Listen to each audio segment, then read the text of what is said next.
Sione aibu kazi unaoifanya, tuoneshe kazi unaoifanya wewe upate hela zaidi. Usione aibu. Kuona aibu kwenye kazi unaoifanya ni kumkufuru Mwenyezi Mungu. Mungu amekupa uhai ufanye hiyo kazi unaoifanya. Wakati mwingine hiyo kazi sio ya milele.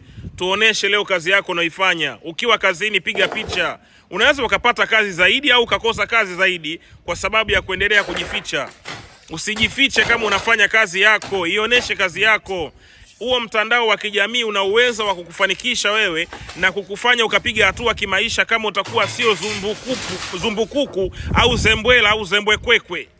Wajinga wale namaanisha ambao hawataki kuonesha kazi zao katika jamii eti kisa wataonekanaje. Hakuna kazi mbaya wala hakuna kazi chafu. Kazi ni kazi, ni wakati tu unaweza ukafanya jambo kwa muda wakati Mwenyezi Mungu anakuandalia daraja na njia nzuri ya kufanya beta zaidi. Respect, share hii video. Sione aibu kazi unaoifanya, tuoneshe kazi unaoifanya wewe upate hela zaidi. Usione aibu. Kuona aibu kwenye kazi unaoifanya ni kumkufuru Mwenyezi Mungu. Mungu amekupa uhai ufanye hiyo kazi unaoifanya. Wakati mwingine hiyo kazi sio ya milele.